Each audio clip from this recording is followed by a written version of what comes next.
Bien, voy a continuar lo que nos habíamos quedado en la anterior clase, con el sistema inmunológico y inmunitario. Entonces, como les decía en la anterior clase, existen dos tipos de respuesta inmunitaria, ¿no? Una es la respuesta humoral y otra es la respuesta celular. Y como ustedes están viendo en este cuadro, la respuesta humoral tiene por objetivo la producción de anticuerpos por las células plasmáticas. Y esta respuesta humoral generalmente está dirigida a agentes extraños, por ejemplo, virus, que salen de las células infectadas para infectar otras células, ¿ya? Y la respuesta inmunitaria humoral, se produce mediante la secreción de anticuerpos y en esta intervienen los linfocitos TH2 y los linfocitos B. Es decir, los linfocitos T helper 2 y los linfocitos B. La respuesta inmunitaria celular está dirigida a destruir células infectadas para que puedan seguir generando nuevos agentes infecciosos. Detecta células infectadas por virus, células cancerosas o células trasplantadas y las destruye. Y en ella intervienen los linfocitos T helper 1 y los linfocitos T citotóxicos.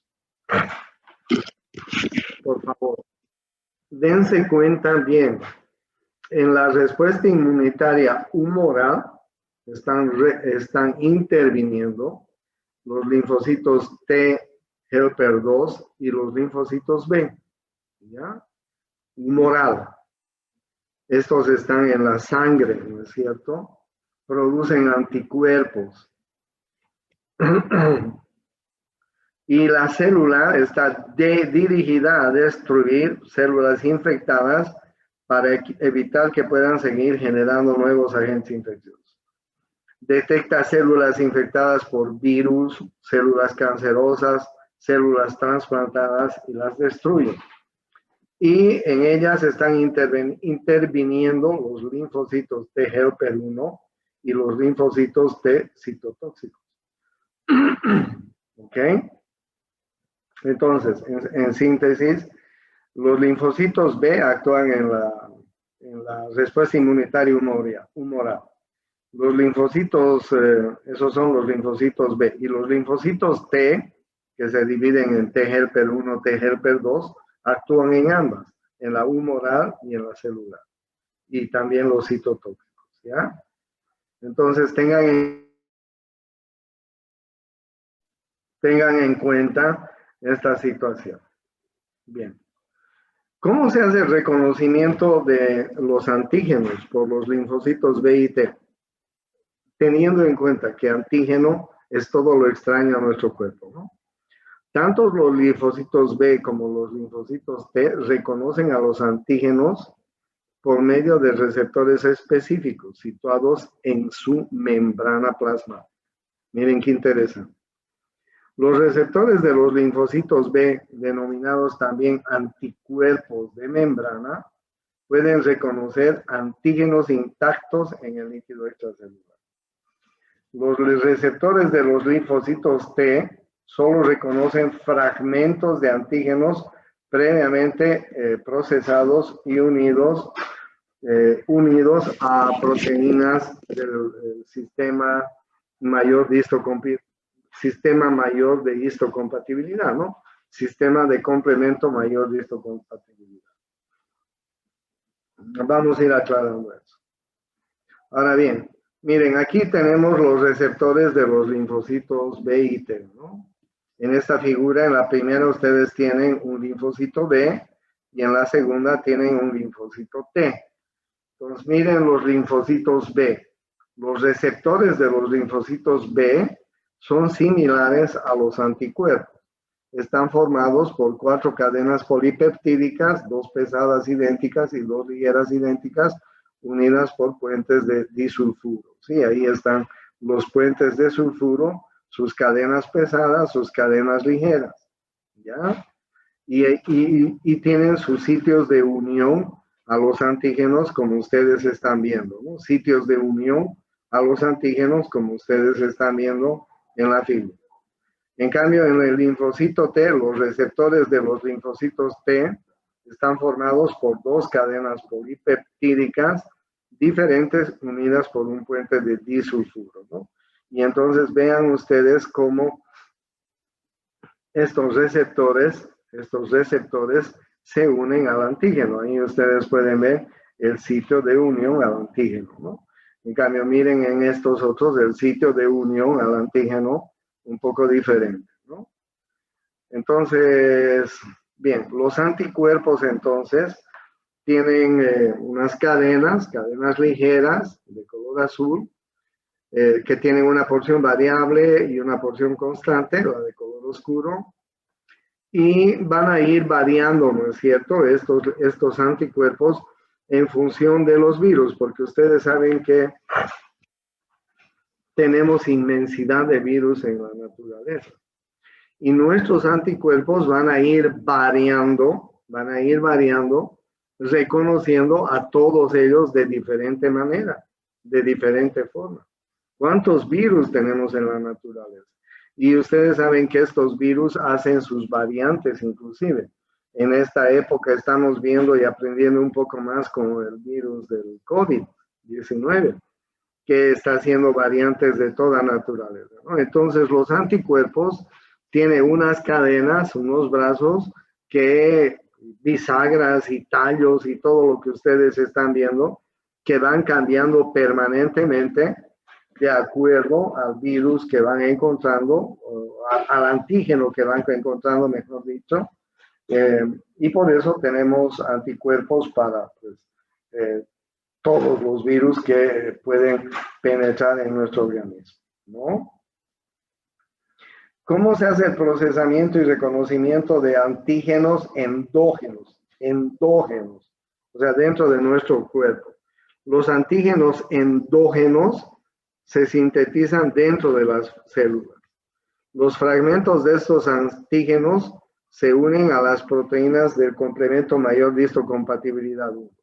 La presentación de antígenos endógenos unidos a proteínas del complemento mayor de histocompatibilidad 1 indica que la célula está infectada. Miren, ustedes saben que los virus para reproducirse necesitan invadir las células, como están viendo en esta figura, ¿sí?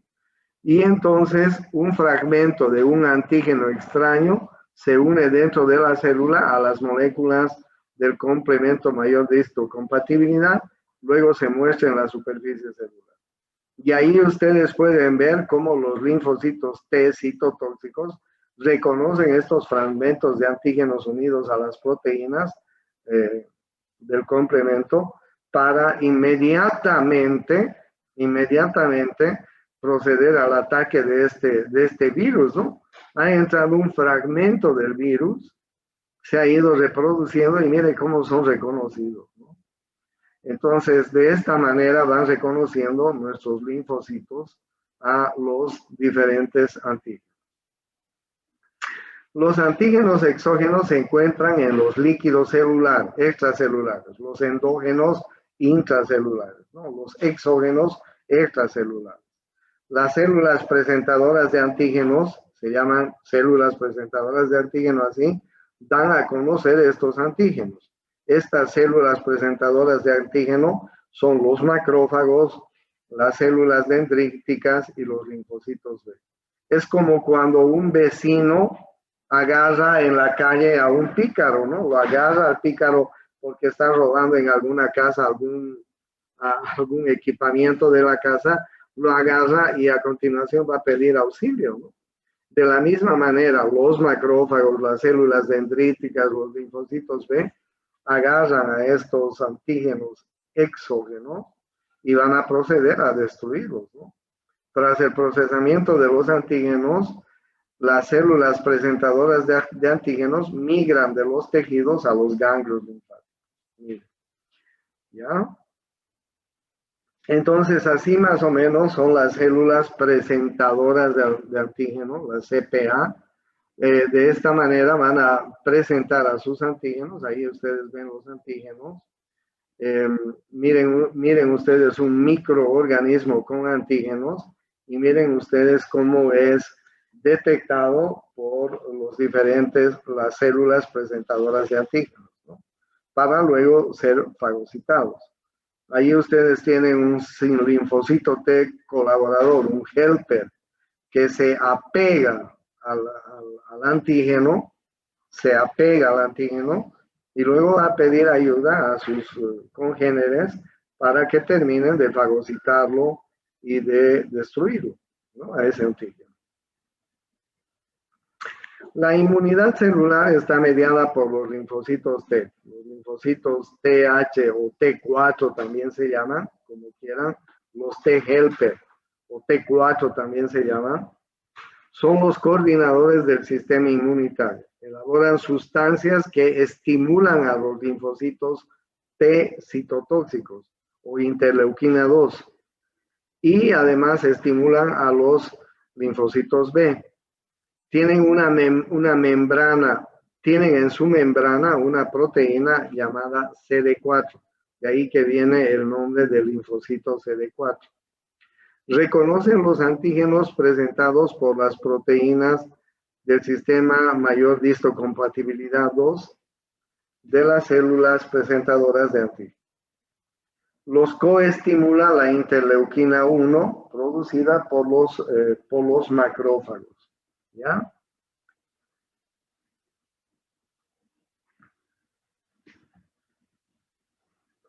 Reconocen los antígenos presentados por las proteínas del complejo mayor de histocompatibilidad de las células infectadas. Necesitan un coestímulo, la interleucina 2. O sea, para darles un ejemplo, les muestro esto, ¿no? Esta figura que ustedes pueden ver cómo hay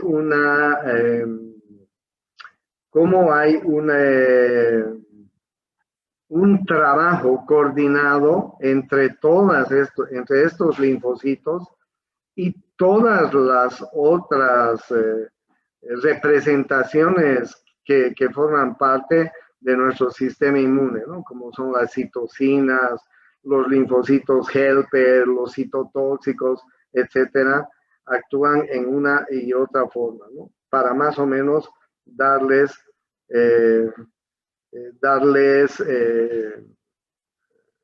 la representación, cómo actúan nuestras células del sistema inmune, ¿no? Ahí ustedes pueden ver cómo las diferentes células se apegan a los antígenos y piden ayuda de las citocinas. Y miren ustedes cómo se forma un complejo antígeno-anticuerpo, el cual finalmente va a ser fagocitado. Esta célula, por ejemplo, que estaba infectada de virus, va a terminar siendo fagocitada o en todo caso se va a ir a la apoptosis, a la muerte programada, porque es una célula que dejó de funcionar, dejó de ser funcionable. Entonces, los linfocitos T helper o T4 son los coordinadores del sistema inmunitario, elaborando sustancias que estimulan los linfocitos citotóxicos o de la interleuquina 2 y los linfocitos B. Tienen en su membrana una proteína llamada CD4. Reconocen los antígenos presentados por las proteínas del complejo mayor de histocompatibilidad de las células presentadoras de antígenos. ¿Ya? Entonces, bien, y los linfocitos T citotóxicos o T8 citotóxicos reconocen células infectadas por virus o bacterias y las destruyen mediante la liberación de citotoxinas, como por ejemplo las perforinas. ¿Ya? Entonces, más o menos de esta forma. Los linfocitos T helper La activación de los linfocitos T requiere una coestimulación, reconocimiento de los antígenos, ¿sí? Una señal son las citocinas, interleucinas, etcétera. O sea, antes de eso requieren una coestimulación, ¿no es cierto? Y una vez que se han activado estos linfocitos T helper, sintetizan citocinas para estimular la acción de células inmunitarias que han tenido contacto con el mismo antígeno que ha participado en su activación. Estimulan a los macrófagos y otros fagocitos, haciendo más eficaz su fagocitosis. Estimula la proliferación y acción de los linfocitos T citotóxicos. Estimulan la proliferación y fabricación de anticuerpos específicos por parte de los linfocitos B. O sea, miren cómo están de coordinados y relacionados nuestro sistema inmunitario. Linfocitos T, linfocitos T, linfocitos B, linfocitos T helper, linfocitos T citotóxicos, los natural killer, pues cómo están coordinando el trabajo con los linfocitos B, con los organismos o mediadores químicos que son mediadores de la inflamación, como ser las citocinas y todas estas otras sustancias químicas que van a actuar en el proceso inflamatorio, ¿ya? Los linfocitos T citotóxicos son activados por el reconocimiento de las células infectadas que les presentan un antígeno unido al complejo mayor de histocompatibilidad 1, por las citocinas que producen los linfocitos T helper 1, activados por el mismo antígeno. Los linfocitos T citotóxicos activados producen perforinas y enzimas proteolíticas que producen las perforinas perforan la membrana celular de los virus. Las perforinas y enzimas proteolíticas producen la muerte de las células infectadas. ¿Okay? El interferón, que es una sustancia que confiere resistencia contra las infecciones de virus. El interferón es otra sustancia muy importante que últimamente está utilizado en muchas enfermedades y que además es una sustancia, como ustedes están viendo en la definición, que confiere resistencia contra las infecciones de los virus. Muchas enfermedades, sobre todo autoinmunes, están siendo además tratadas por interferón. Y el interferón es una sustancia que confiere resistencia contra las infecciones del virus. ¿Ya? Entonces, miren ustedes, ahí tienen un linfocito T, citotóxico, que está pues frente a un antígeno, que puede ser un virus, ¿no? Y entonces ustedes se dan cuenta que fácilmente lo va a fagocitar, ¿ya? En cambio, la respuesta humoral, en ella intervienen los linfocitos T helper 2 y los linfocitos B, que se producen mediante la secreción de anticuerpos. Estos reaccionan con los determinantes antigénicos situados sobre los agentes patógenos en la sangre, el linfa y en el líquido intersticial. Es muy importante que ustedes comprendan esto. Los linfocitos B, que forman parte de la respuesta humoral, y los helper 2, los T helper 2, que también forman parte de la respuesta humoral, reaccionan con los determinantes antigénicos, o sea, con cualquier parte del antígeno, situado sobre agentes patógenos en la sangre, en la linfa, en el líquido intersticial. ¿Ya? Los linfocitos B, la activación de los linfocitos B requiere su unión al antígeno y la presentación de un fragmento del mismo a un linfocito T helper 2 activo. Cuando el linfocito B se une al linfocito T helper 2 activo, El linfocito T helper 2, libera citocinas que lo van a activar al linfocito B. Los linfocitos B activados se convierten en células plasmáticas secretoras de anticuerpos y células de memoria. Miren qué interesante si ustedes se ponen a analizar esto que les acabo de ver. Lo voy a volver a repetir para que vuelvan a comprender bien, para que por favor analicen bien lo que estoy leyendo.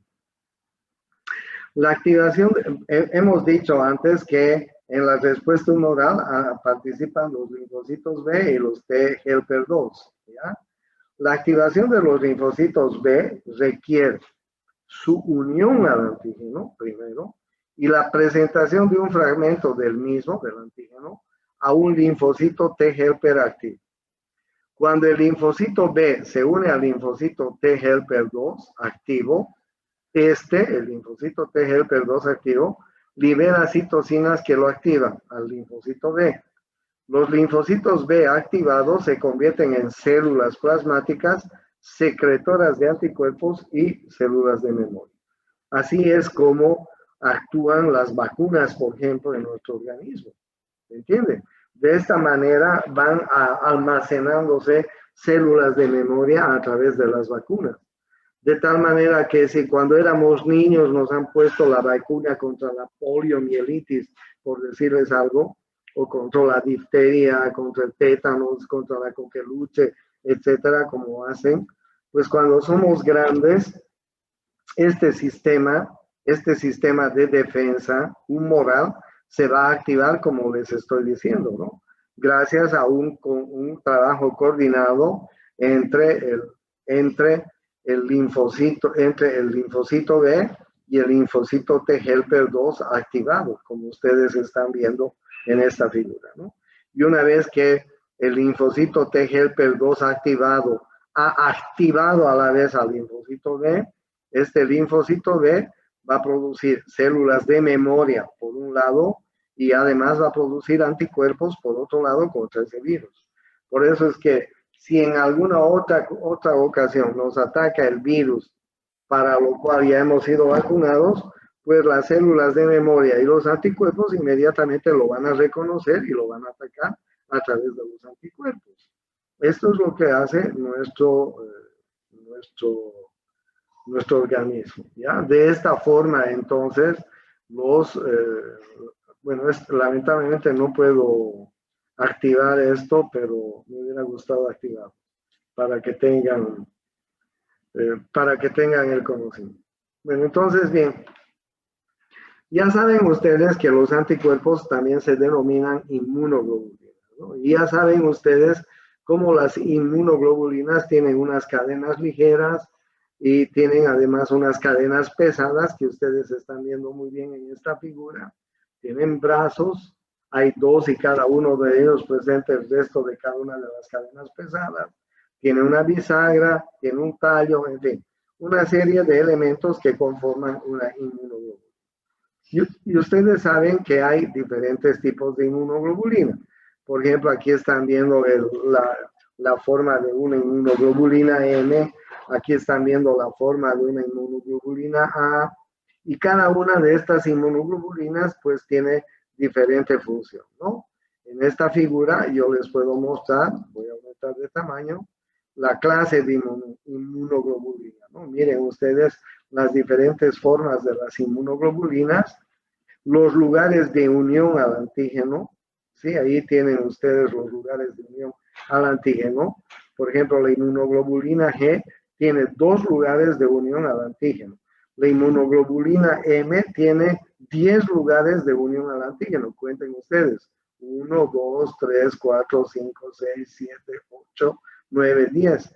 Por ejemplo, la inmunoglobulina A tiene 4 lugares de unión al antígeno. La inmunoglobulina D tiene 2 lugares y así sucesivamente, ¿ya?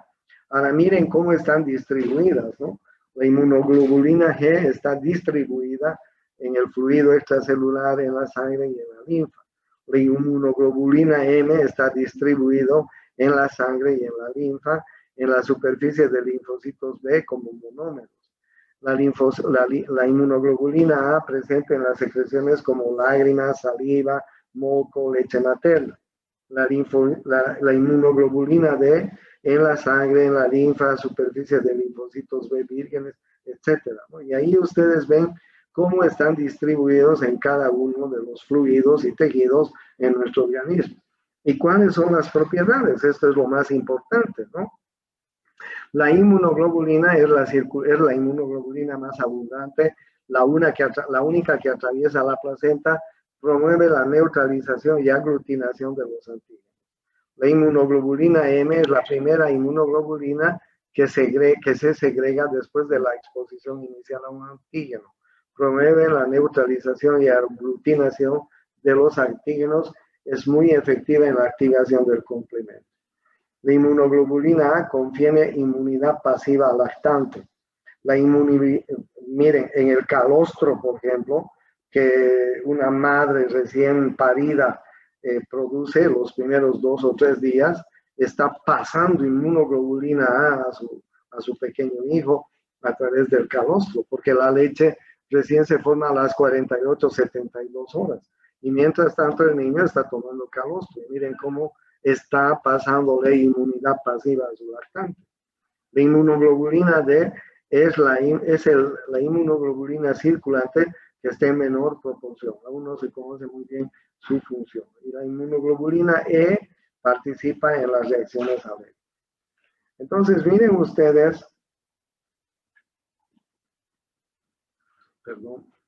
la importancia que tienen nuestras inmunoglobulinas en el organismo. ¿Ya? Nada bien. ¿Qué es una reacción antígeno-anticuerpo? La unión antígeno-anticuerpo marca a los agentes patógenos para inactivarlos y destruirlos. Esa es la reacción antígeno-anticuerpo. Existen 3 mecanismos diferentes. Existen 3. La neutralización, la unión anticuerpo-antígeno, bloquea la capacidad de los microorganismos de unirse al hospedador. La aglutinación, la unión de los anticuerpos a un antígeno bacteriano, produce aglomeraciones de bacterias. La precipitación se produce cuando los anticuerpos se unen a antígenos solubles en el plasma. Y hay otros 2 también que pueden ser la opsonización. Los agregados antígeno-anticuerpo estimulan la activación de los macrófagos y la activación del sistema del complemento.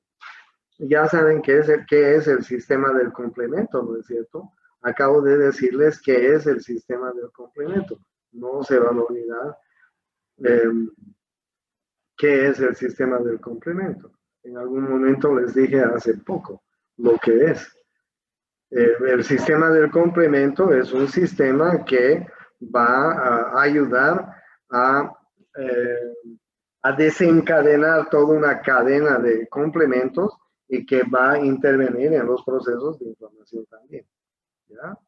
Entonces, miren ustedes, cuando se produce una reacción antígeno-anticuerpo, puede neutralizarse, puede matar, puede aglutinarse y precipitar, y puede estimular a la opsonización de los antígenos. Neutralizar unión específica del anticuerpo a la zona del antígeno que provoca el proceso patogénico. Matar mediante la activación de las proteínas del complemento.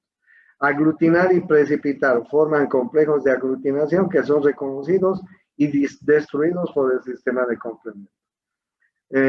Y así sucesivamente ustedes pueden ver cómo de diferentes formas pueden producir esta reacción antígeno-anticuerpo y bloquear, neutralizar a los antígenos. Bien.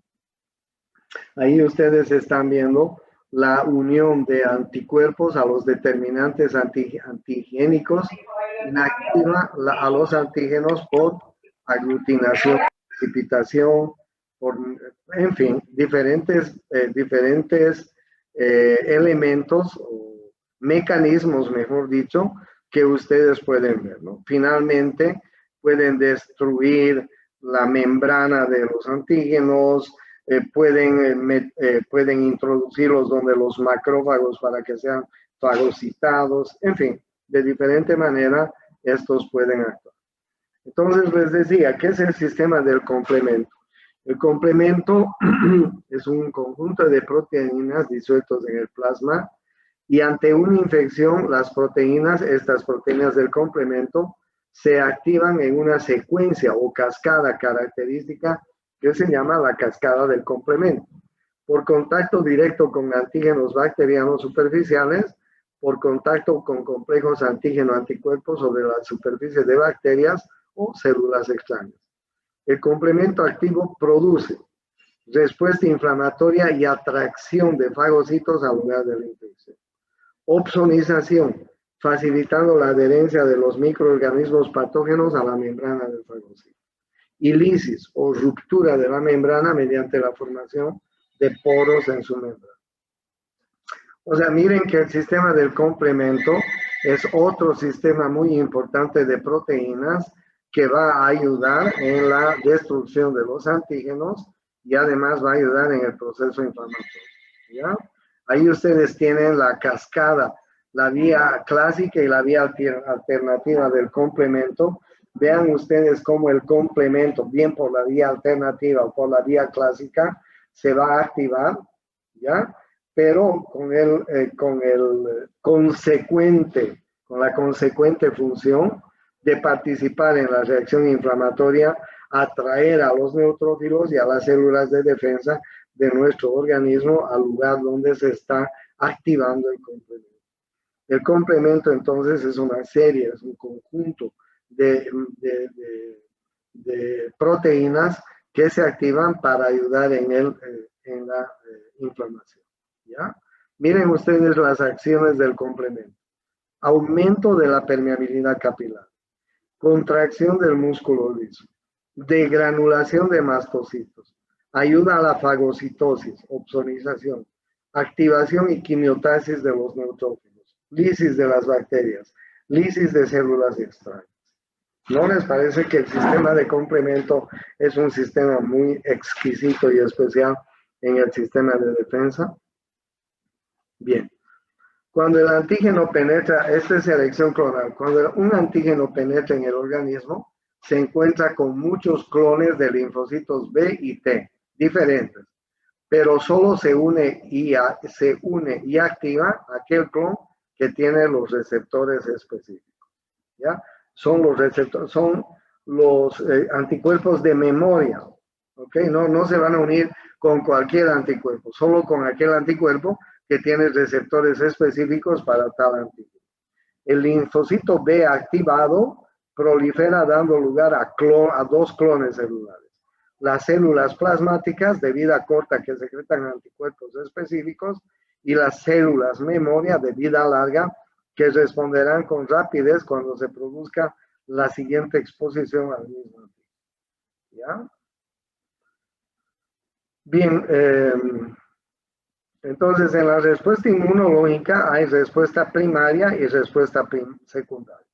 La respuesta primaria se produce cuando el organismo se expone por primera vez a un antígeno. Esta respuesta tarda unos 10 días en producirse y la mayoría de los anticuerpos que se producen son IgM. ¿Ok? Eso es lo que pasa normalmente en las vacunas cuando nos ponen, ¿no? Algunas vacunas tardan unos 10 días. Dicen que las del COVID, por ejemplo, tardan unas 3 a 4 semanas, ¿ya? Y la respuesta secundaria se produce al entrar en contacto otra vez con el mismo antígeno. Esta respuesta es más rápida, 2 o 3 días, más intensa, más anticuerpos del tipo de la IgG y más prolongada en el tiempo. Todo ello se debe a que las células memoria que quedan después de la primera exposición a un antígeno responden rápidamente formando un nuevo clon de células efectoras muy eficaces. Miren cómo funciona la respuesta primaria y la respuesta secundaria, ¿no? La respuesta secundaria es mucho más agresiva. ¿Ya? Por eso es que, por ejemplo, si a una persona le colocan por primera vez una penicilina y es alérgica a la penicilina, seguramente no va a tener la reacción inmediata tan fuerte a la penicilina. Pero si le vuelven a colocar por segunda vez, ahí sí puede ser fatal, porque la respuesta secundaria puede incluso matar de un shock anafiláctico a este paciente. ¿Ya? Entonces ya saben cómo es la respuesta primaria o temprana y la respuesta secundaria o tardía frente a un antígeno. ¿Ya? La inmunidad frente a la infección puede ser congénita, de raza, especie o de individuo. Se debe a la dificultad de un microorganismo para fijarse en la superficie de las células de especie, raza o individuo, ya que dicha fijación es la primera fase de una infección. Y también a la facilidad que puede presentar una especie, raza o individuo para sintetizar anticuerpos contra un microorganismo.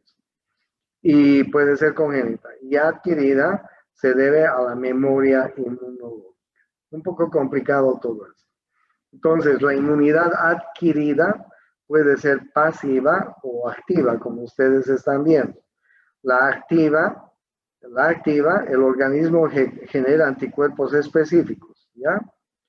Tras superar una infección por inoculación de antígenos inmunogénicos, como es la vacunación, por ejemplo, ¿no? O tras superar una infección. Por ejemplo, los pacientes que se infectan de COVID van a hacer una inmunidad adquirida activa tras superar la infección. Y los que hemos sido pues, enfermos y vacunados, vamos a tener además una inmunidad adquirida activa también, pero por vacunación, ¿no? Y la pasiva, miren la diferencia entre inmunidad adquirida, que puede ser activa o puede ser pasiva.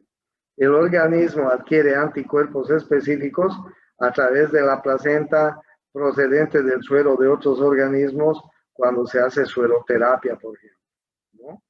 O sea, por ejemplo, yo estaba operando una gangrena muy grave una vez en un paciente que tenía una infección por Clostridium perfringens, me parece. Sí, era residente. Y este paciente estaba muy infectado en todo su miembro inferior y yo estaba haciendo una limpieza, eliminando todos los tejidos muertos que tenía. Y en ese trabajo me corté con el bisturí, el guante y el dedo. Y me pusieron un suero homólogo de caballo para pues protegerme después de la cirugía, ¿no? O sea, me produjo una reacción alérgica muy importante, pero al fin y al cabo lo que querían era salvarme porque yo me corté con el bisturí con el cual estaba operando al paciente. Y me pusieron un suero artificial heterólogo de caballo contra el perfringens. Y de esa manera me salvé. ¿Ya? En la inmunización activa también, ya les decía que es activa y pasiva. En la inmunización activa, las vacunas, pues ustedes ya saben que van a actuar los anticuerpos de memoria, ¿no? Que estos van a reconocer si en la segunda oportunidad entran los antígenos, los van a reconocer inmediatamente y los van a neutralizar. En la inmunidad pasiva, los sueros, lo que me pasó a mí, se inoculan para conferir al paciente una inmunidad pasiva contra la enfermedad del tétano. Los sueros contienen anticuerpos purificados a partir del suero de un organismo inmune a la enfermedad. Me acuerdo que esa vez me pusieron de caballo, era un suero antiperfingens de caballo, un suero heterólogo, ¿ya? ¿Cuáles son los trastornos del sistema inmunitario? En primer lugar, las alergias, ¿no? La alergia es una reacción inflamatoria generalizada como consecuencia de una hipersensibilización del sistema inmunitario a algún antígeno que en sí es inofensivo. Los alergenos penetran por las vías respiratorias, por el tubo digestivo, por inoculación. Entonces es una hipersensibilización del sistema inmunitario. ¿Ya? Las alergias, los mastocitos y las inmunoglobulina E intervienen en los procesos alérgicos. En las alergias más frecuentes, las células plasmáticas segregan gran cantidad de anticuerpos de la clase de IgE que se unen por su pie a los mastocitos presentes en el tejido conectivo y van a producir una reacción inflamatoria importante, ¿no es cierto?, en una alergia.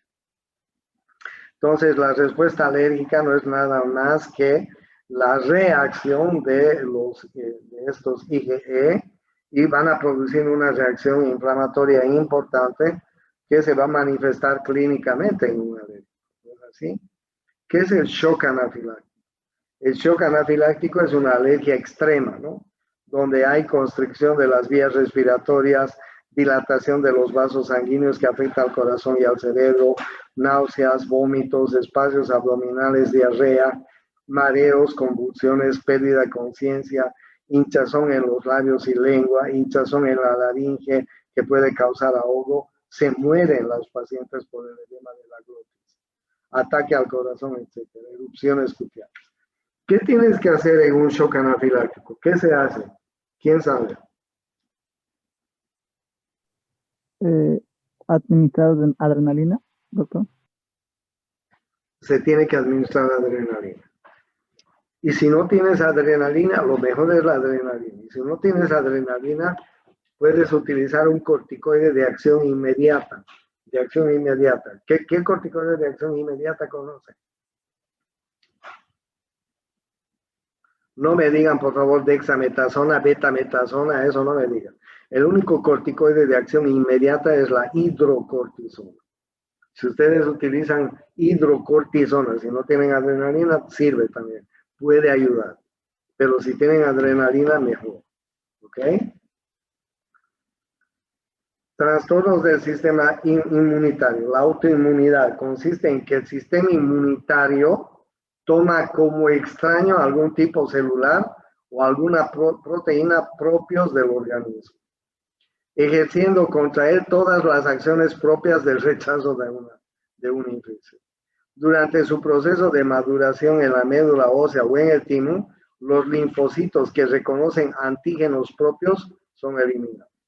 ¿Cuáles son las enfermedades autoinmunes? El lupus eritematoso, la diabetes mellitus tipo 1, la esclerosis múltiple, anemia hemolítica, la artritis reumatoidea, la psoriasis, el pénfigo, ¿no? Y finalmente están los trastornos del sistema inmunitario, la inmunodeficiencia, que puede ser congénita o que puede ser adquirida, ¿no? Debido a la carencia de los factores del sistema inmunitario, el individuo presenta facilidad para adquirir enfermedades infecciosas. Esta inmunodeficiencia puede ser congénita o puede ser adquirida, ¿no? Por alguna enfermedad o desnutrición. El virus del HIV produce una inmunodeficiencia adquirida que es producida por este virus y destruye selectivamente los linfocitos TH helper o T4 y los CD8 también, ¿no? Este es el virus, ¿no? El virus HIV. Su tamaño es extremadamente pequeño, tiene forma esférica, proteínas de tipo enzimática como la integrasa y la proteasa, material genético en forma de 2 eras de ARN que contienen un total de 9 nucleótidos y que se encuentran ligadas cada una de ellas. Bueno, y ahí ustedes tienen una bicapa lipídica, en fin, o sea, ya lo conocen de memoria el virus del HIV. Pero no pueden hacer vacunas porque este virus se va clonando permanentemente. O sea, no se va clonando, va haciendo variantes permanentemente. ¿Me entienden? Por eso es que no hay una vacuna hasta ahorita. Miren cómo la vacuna del HIV, o no, la vacuna que nos está atacando contra el COVID ha salido un poco más rápido, digamos, si va el término, aunque ya la estaban investigando desde hace años. Pero la vacuna del virus HIV no puede salir porque este forma variantes muy extremos. Entonces, producen una vacuna contra un cierto tipo de virus de una variante y al día siguiente ya hay otra variante y al otro día ya hay otra variante. O sea, no pueden conseguir una vacuna contra todas las variantes del HIV. Por eso es que el HIV es una enfermedad muy difícil de controlar. ¿Ya? Y ahí ustedes tienen los mecanismos de infección del HIV, ¿no? Y vean ustedes cómo el HIV se va a reproducir dentro de las células y va a ir, destruyendo las principales células de nuestro organismo, ¿no? La CD4, la CD8 Muy importante. Van a leer este cuadrito porque se los voy a poner también en la página, que ya se los he puesto. Dado el papel decisivo de los linfocitos T helper en la respuesta inmunitaria, los enfermos de SIDA tienen disminuidas tanto la respuesta tumoral como la celular. El HIV se integra en el genoma de la célula hospedadora, donde puede quedar latente durante un tiempo más o menos largo. Desde las primeras etapas de la infección, los linfocitos B forman anticuerpos contra los antígenos del virus. La presencia de dichos anticuerpos en la sangre de un individuo sirve para diagnosticar la enfermedad y se dice entonces que el individuo es seropositivo. Por eso, de esa forma se puede diagnosticar un paciente con HIV gracias a los anticuerpos que se forman contra el virus, ¿no? ¿Ya? Y ya saben cómo se produce la transmisión del HIV, ¿no? Se realiza por contactos entre fluidos corporales a través de la sangre, en las relaciones sexuales, cuando con el semen, fluidos vaginales entran en contacto, a través de una sangre de una madre seropositiva, en los drogadictos, a través de las jeringas contaminadas. Y actualmente el SIDA no se puede curar, pero se trata con varios fármacos que hacen que la enfermedad avance lentamente, ¿ya?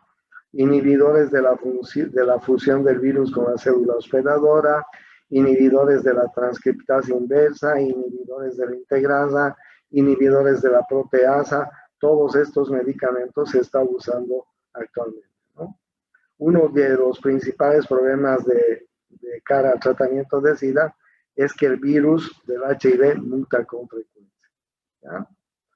Y finalmente el cáncer, ¿no? Una célula aislada del tejido desarrolla una morfología distinta y adquiere una tasa de multiplicación formándose una célula cancerosa. Miren, las células cancerosas proliferan y forman una masa localizada en el tejido. En este caso se habla de un tumor benigno. En el 3, las células tumorales adquieren la capacidad de invadir los tejidos circundantes. En este caso se habla de un tumor maligno. En el 4, las células cancerosas emigran por vía sanguínea a otros órganos sanos donde pueden desarrollar tumores. Se trata de una metástasis. Las células sanas se transforman en cancerosas por mutación del material genético por agentes químicos o físicos, acción de los virus como el papiloma humano.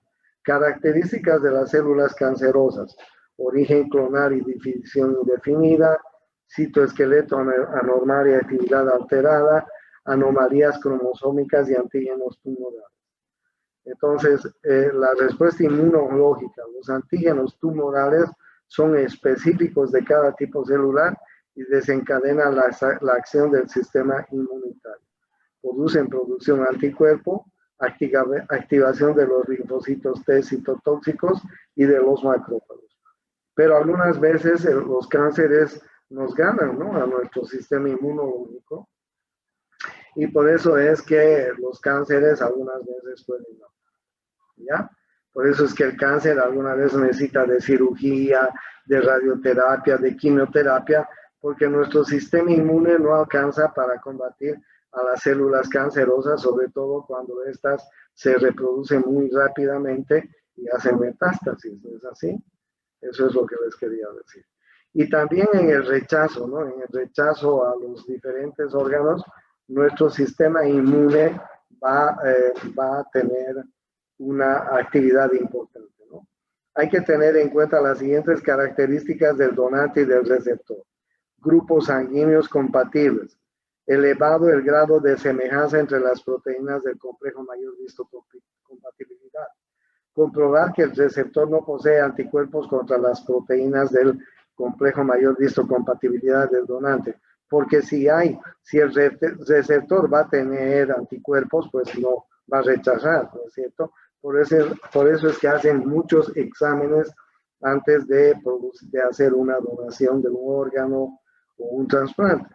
Una vez realizado el trasplante, el receptor debe tomar medicamentos inmunosupresores. Y miren los tipos de trasplantes. Xenotransplantes, donante y receptor son de especies diferentes.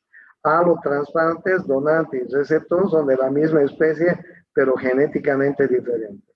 Isotransplantes, donante y receptor son gemelos idénticos. autotransplantes, el donante y el receptor son el mismo individuo.